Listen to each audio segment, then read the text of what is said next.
Hello, hello, hello. Yes, it's so good to be here today. I want to welcome all y'all to another episode of Getting Stoned with your host, Mr. Stone Petoskey, coming at you live from Mother Earth. Sending out lots of love and positivity to all y'all.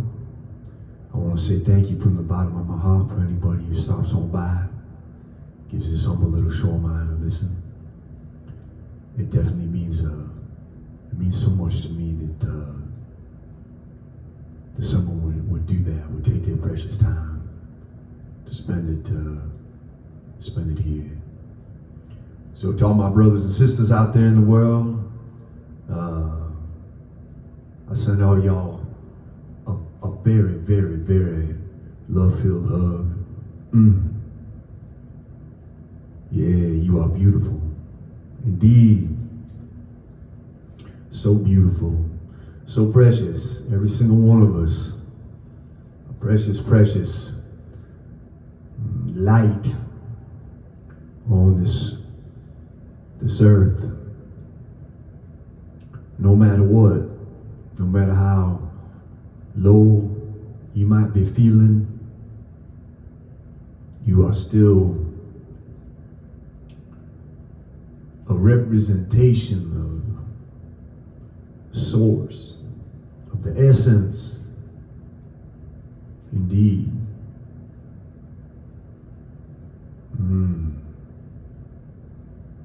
And so beautiful. So lovable. Perfect in every way. Always and in all ways. Yeah, so I was kind of tripping out earlier about this whole thing. Like, I don't know. I feel like sometimes like we're light beings. You know what I'm saying? It's like I mean, without the light, without the sunlight, we would not exist. We would die. You know, and so I don't know. I just feel like there's something really, really powerful and profound about that. Like, there's just, in some way, we are truly beings of the light. Like, the light is the primordial source in the way of all life. And we're tied into this sort of, I guess maybe tied in is not the right word. We're sort of entwined with these cycles of the light and the dark. I mean, right? So, like, the more that we can harmonize our lives to that, I would say that the healthier we are in mind and body and spirit, right? And so if we disharmonize ourselves with that cycle, which we're doing like in an absolutely big way in this modern world with all the artificial lights, we spend so much time, oftentimes many of us spend so much time indoors. We're not getting out into the light, literally into the light. We're not getting into it. We're not bathing our bodies in the light. And then there's all this artificial light when we're inside. And then it's like there's now in this world today with all of these, they're not native, like these electromagnetic frequencies, like these wavelengths, they're artificial. They're not native to us as light beings or to the earth, right? And we are truly bathing in those electromagnetic frequencies now that are not I don't know, man. I just feel like something ain't cool with all of that, as far as like our health goes. So couple all those electromagnetic frequencies that we're bathing in 24/7 nowadays. Most of us, unless you live in some, very rural area, where those frequencies are not prevalent. We're spending much of our time inside. So we're not out in the light, in the sunlight. And then a lot of times when people go out in the sunlight, they cover them, they rub a bunch of, sunscreen, which is toxic as fuck.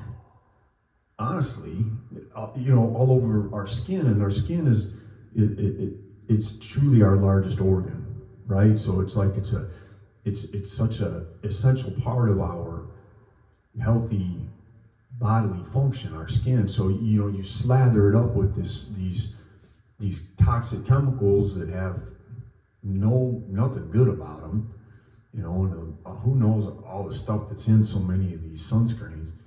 And so then even if we're out in the light can't penetrate because we're coated in toxicity.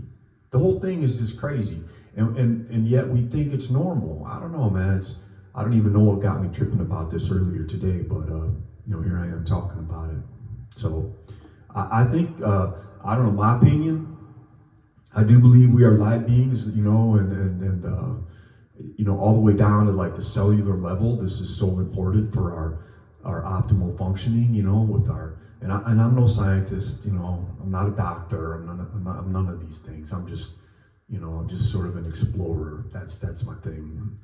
But I know it impacts our mitochondria, which is like our little cellular batteries. I think would be maybe an appropriate sort of layman's way of describing what mitochondria are. And so those integral cellular functions become compromised and depleted, and because of this modern lifestyle, given again, if we're light beings, we get most of our energy from the light, right? I know a lot of people don't think about that, but I think it just makes more sense to me. Like, yeah, okay, we have to eat food, and that supplies, that's the typical way where people think we get energy is from our food. And no, okay, I think that is a part of it, but I don't, honestly, I think a much bigger part of it is the light factor. And that's, I don't know, I feel like that's one of those things where, you add up the fact that we spend so much time indoors, we've gotten ourselves way out of the rhythms of the natural, they're called circadian rhythms. Like these are ancient, man. This shit is like from the jump, right? I mean, think about it. Light and dark. I mean, sun and moon. I mean, come on, man. Humans got it. If you harmonize with that cycle, then it can only be good for you, for your health. If you disharmonize from that cycle, then your health is going to suffer. It just seems like basic understanding. You don't got to get all complicated about stuff like this. To me, it's like just basic stuff. And if you can, have the pure water. I didn't talk about water, but obviously water, immensely important. If you go without water for a week or so, you will die. So and even in that respect, so much of our water has become toxified now with all these chemicals in it and fluoride in it, and it's not pure anymore. So much of it, and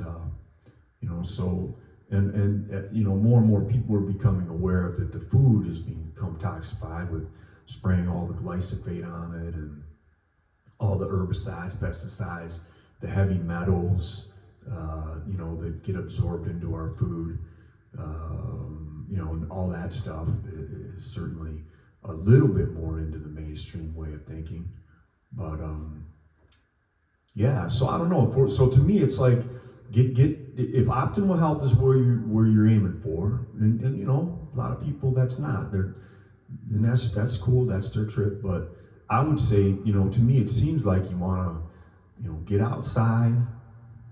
You don't want to be exposing your body into the midday bright sun for hours at a time. Obviously, don't be foolish about it, but get your body in the light, bathe in the light. You let it go into your eyes, man. Let it go. Stand barefoot on the earth. Make sure your water's pure. Make sure most of the food you eat is pure. Obviously, I think, but and have a life that harmonizes with the circadian cycles of the light and the dark as well. I think, to me, it's just basic level understanding of things that make the most sense to me, anyways. That's why I'm saying, y'all. I wasn't thinking this was going to be some kind of like lesson in health and what have you, but I think it bears serious consideration whether you're whatever, if you're in a state of dis-ease, whatever the diagnosis, quote unquote. Remember, diagnosis is just a word. It's not a truth. It's just a word, and I think that's super important. Don't get caught up in that. And then you get all afraid, and I just don't think it's a good thing to get all labeled up like that and what have you. And step into your power in that way as being a wave in the ocean of source, and truly there's nothing to fear. You know what I'm saying? And I feel like the body never does something wrong. It's always looking out for us. I really believe that. I really do. And it's an opportunity, like everything is an opportunity to integrate a lesson or a teaching or a kernel of wisdom, or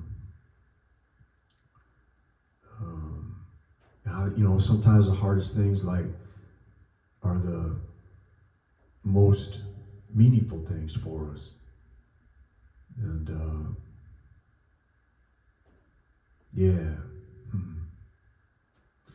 so sending a lot of love out to all y'all, man. That's just the thing, right?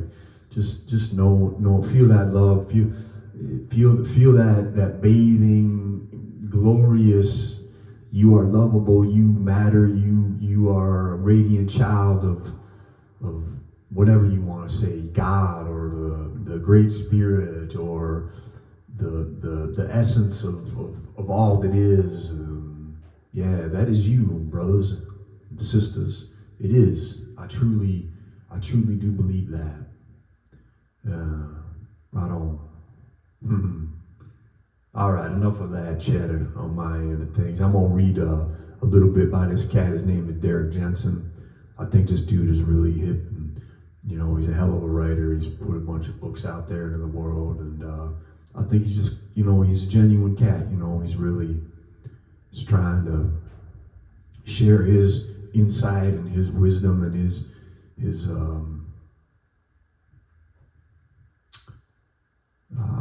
I dig him, man. I really do.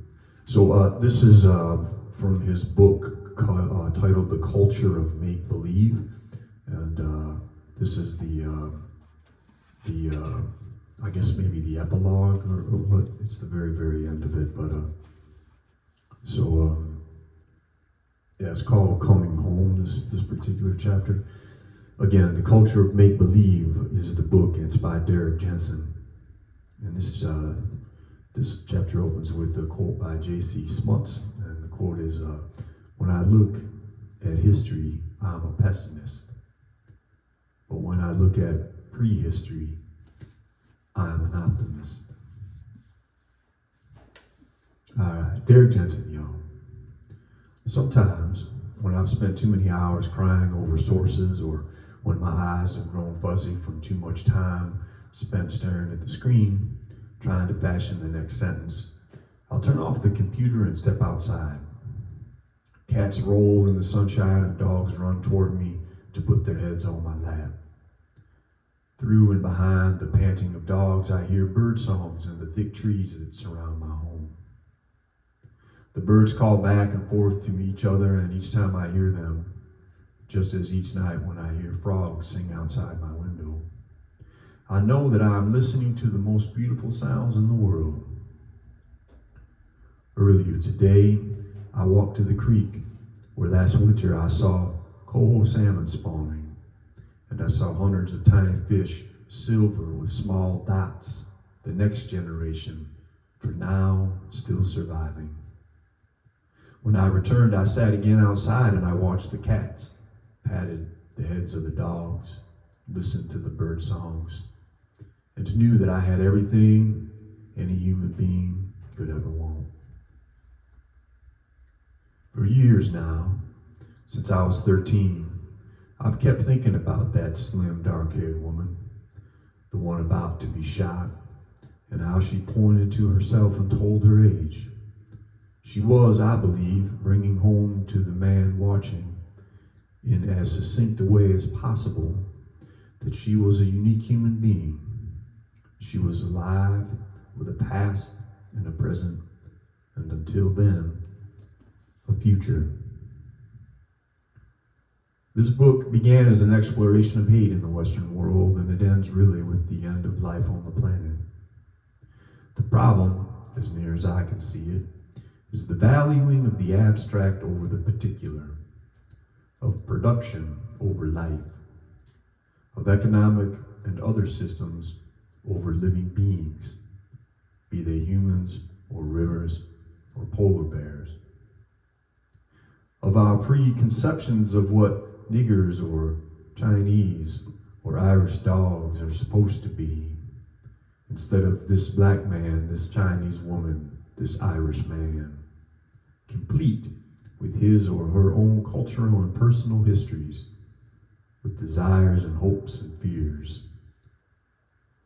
Of photographs of women over the women themselves, of the bodies of women over their whole beings, bodies and minds and hearts and sorrows and joys, of truncated conceptions of our own capacities based on what we have been allowed to express over who we really are.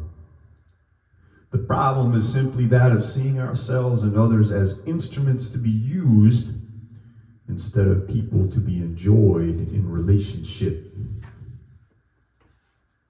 When I propose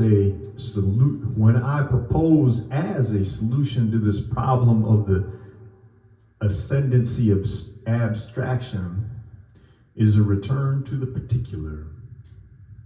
I support an anti-system to promote a falling in love with the particular, to love this particular tree, that particular person, this glint of sunlight off this dragonfly wing, and, insofar as is possible, to perceive each of those around us as subjects. This is not a simple plea for us to all just get along. I am not suggesting we replace abstract hate with a love just as abstract. That's pointless, absurd, meaningless, and in the end, impossible. I am not an abstract being. I have fingers, flesh, bones. I love this person. I do not love that person. Nor am I suggesting we simply step away from violence. I'm suggesting that there is a difference, all the difference in the world, really, between real fights between real people and when real blood is spilled and killings based on preconceptions. What I'm suggesting is a return to our humanity. If we are to do that, the first thing we must do is to see the inhumanity of our current system for what it is, and we must speak about it.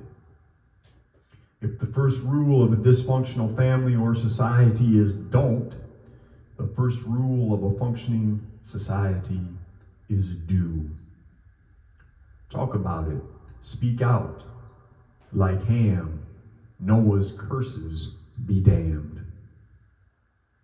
Of course, it's not so easy. It's all very fine for me to say how much joy it brings me listening to birdsong, but my enjoyment, or anyone else's, is irrelevant to the suffering of others, to the degree that it does not compel me to shut down the source of the other's misery. Having fallen in love with our own lives and the lives of those around us, even our honored enemies, the next step is to get rid of our whole inhumane system, to quit valuing production over life, and to physically stop those who do. The next step is to bring down that which originated in conquest abroad and repression at home. The next step is a planet liberated from the destruction. The next step is the end of civilization. Get rid of civilization, I can hear you say. That's your solution? The hatred that characterizes so much of our system, the hatred I've described and analyzed in this book, is not a product of biology. People are not fundamentally hateful. Our hate is not a result of several billion years of natural selection. It's a result of the framing conditions under which each of us are raised. It's a result of the unquestioned assumptions that inform us. If we want to stop the hate, we need to get rid of the framing conditions. Until we do that, we're bound to fail.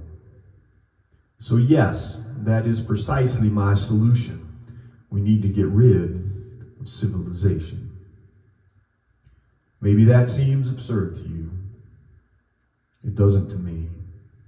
It just seems like a lot of work done by a lot of people in a lot of places in a lot of different ways. But I'll tell you something that does not seem absurd to me. The possibility of allowing this inhumane system to continue. How do we bring down civilization? I cannot tell you. There are as many ways as there are people. The answers are particular, growing from particular people in particular circumstances in particular places. But I know that the first and perhaps most important step is to see civilization for what it is, to take into our bodies the enormity of what it has already cost us, and to learn that this realization did not kill us, that we are stronger than the pain, stronger even than this long and awful history of exploitation. Having realized that, we will now be ready for the technical task of dismantling all that we, as a culture, have become. And though they, the ones who still gain their identity from the system, may hate us all and try, like Noah, to curse and to enslave us, they will never be able to succeed entirely, because beneath it all, our humanity runs far deeper than any mere socializations. We must never forget that.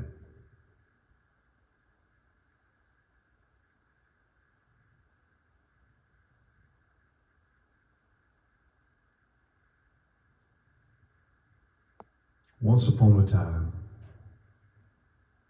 human beings lived here. They sat by the stream and they laughed. They slept. They had sex.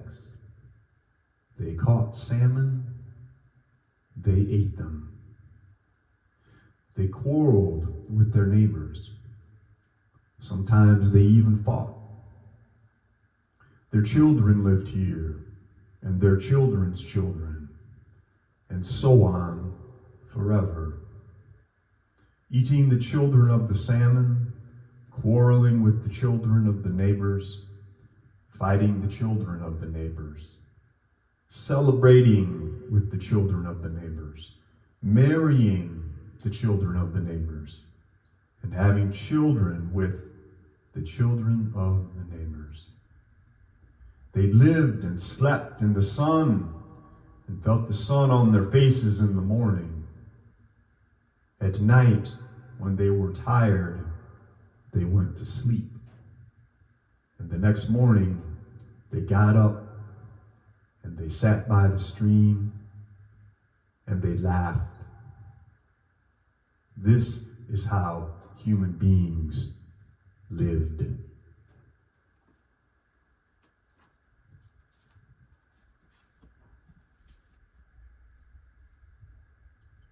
Derrick Jensen. I told you that brother was a badass.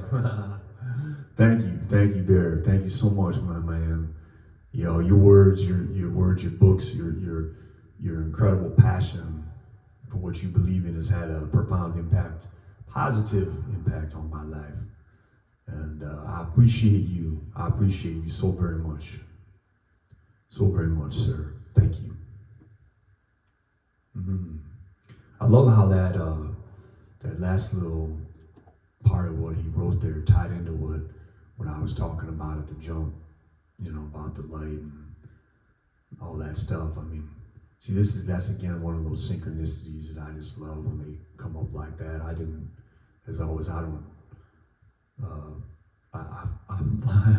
I'm flying by the seat of my pants mostly on these little shows here. So, yeah. Sending a big hug out to all y'all. Come on now, take that moment. Wrap yourself up in that love. Yeah. Feel it now. Come on, feel it. Like really just pause and feel that love. It's always there. You just gotta listen. You just gotta let it in.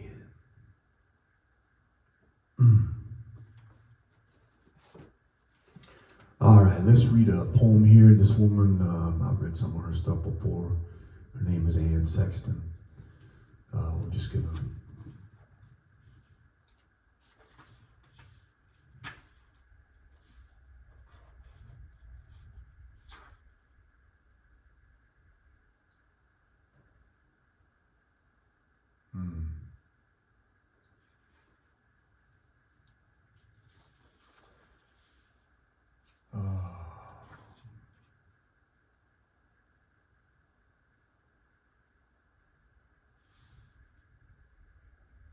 This is titled That Day. This is the desk I sit at, and this is the desk where I love you too much.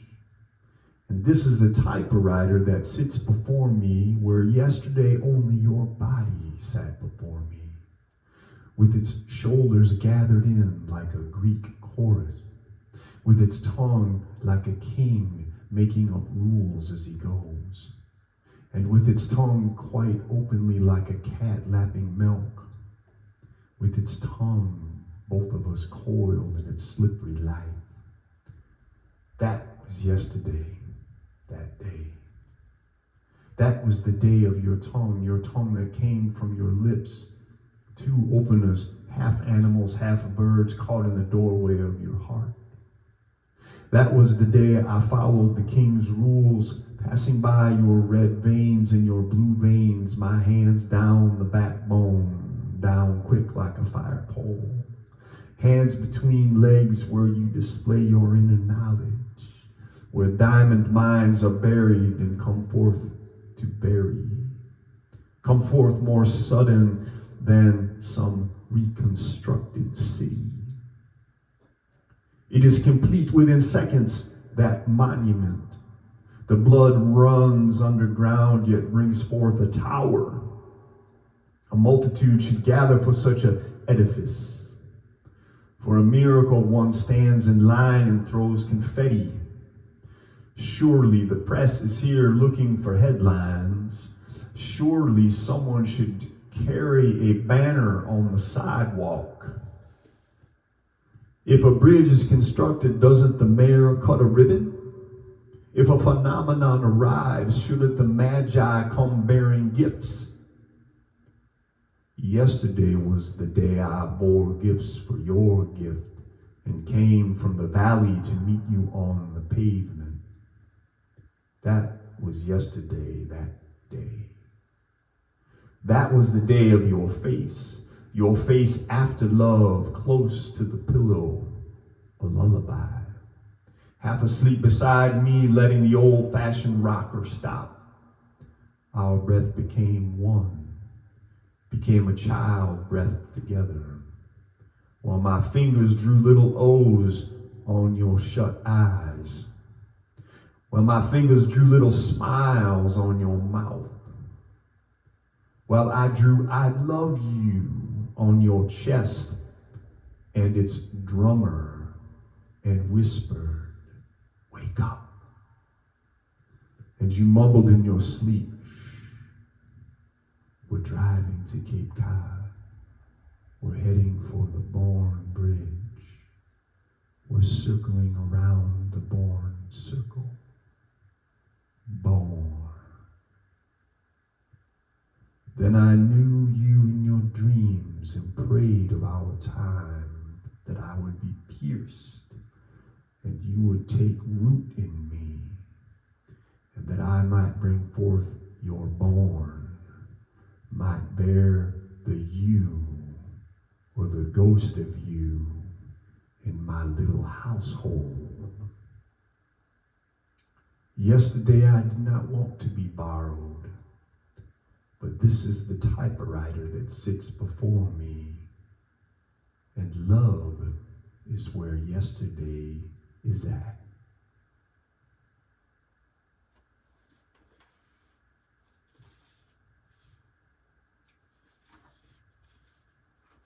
Ooh, Anne Sexton, damn, she is a damn good, talent.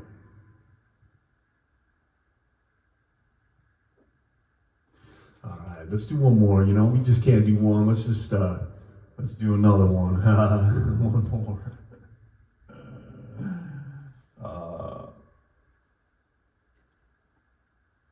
All right, this is it. All right, I'll open up to here.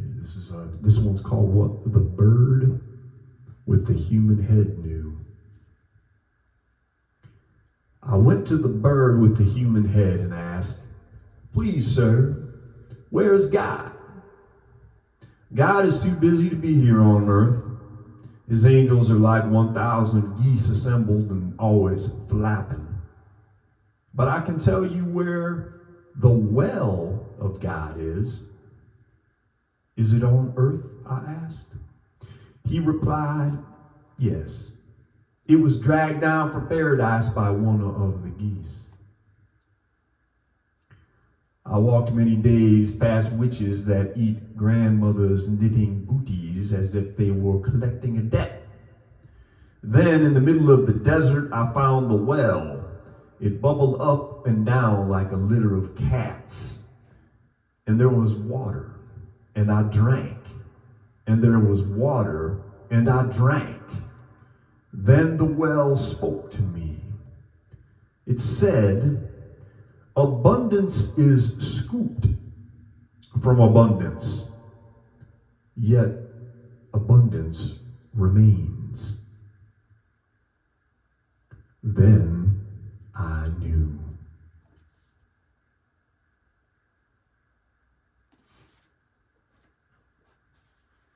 All right. Yes. Anne Sexton, thank you, my dear. Again, your words and your presence has been an absolute blessing in my life, and I appreciate you. And up above there, yes.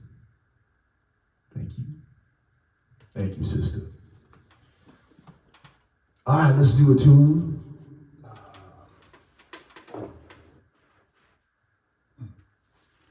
This one's one original. It's called Trim Tab. It's actually the title of my latest album I put out a couple years ago.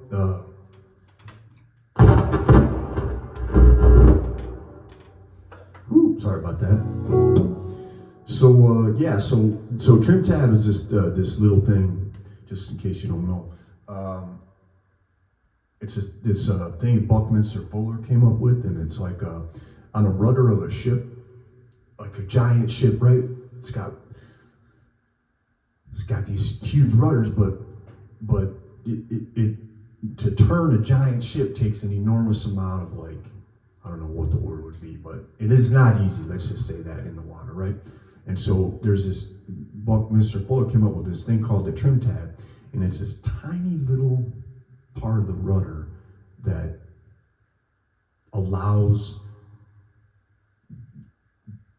makes it possible to turn these giant ships.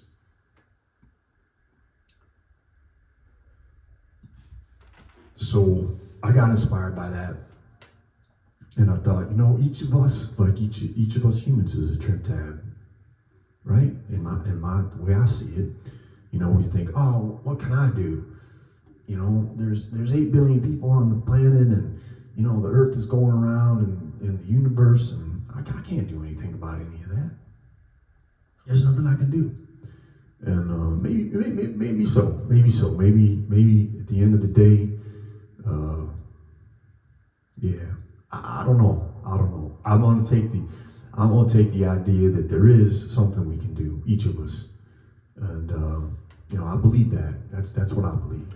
So this is where that's what this song came about.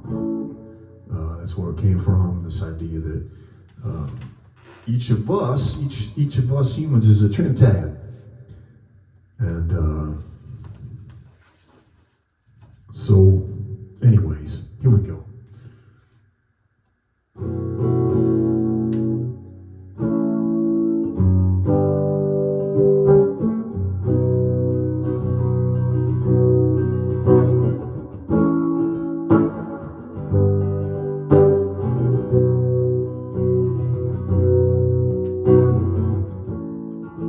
Truth is oneness, everything else is facts.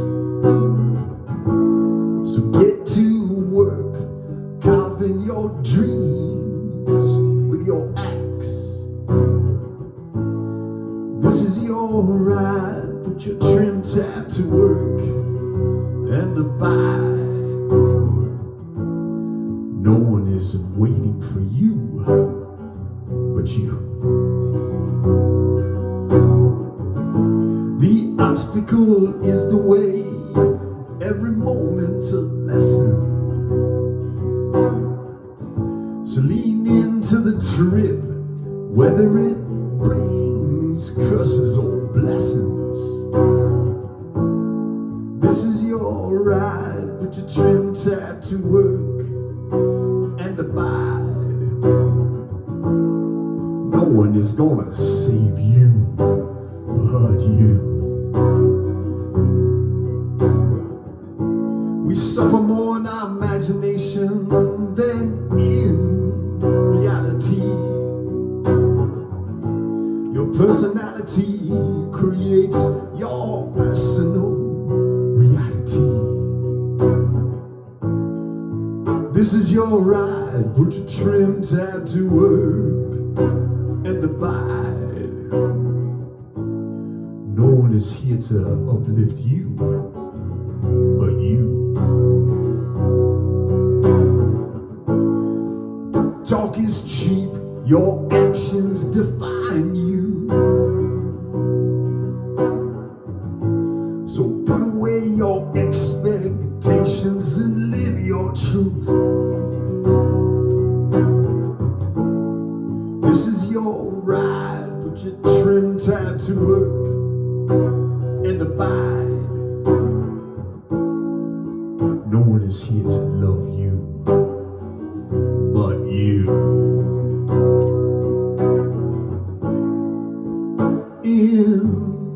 Impermanence rule.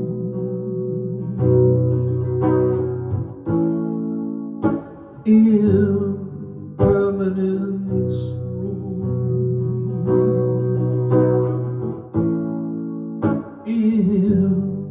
Impermanence rule.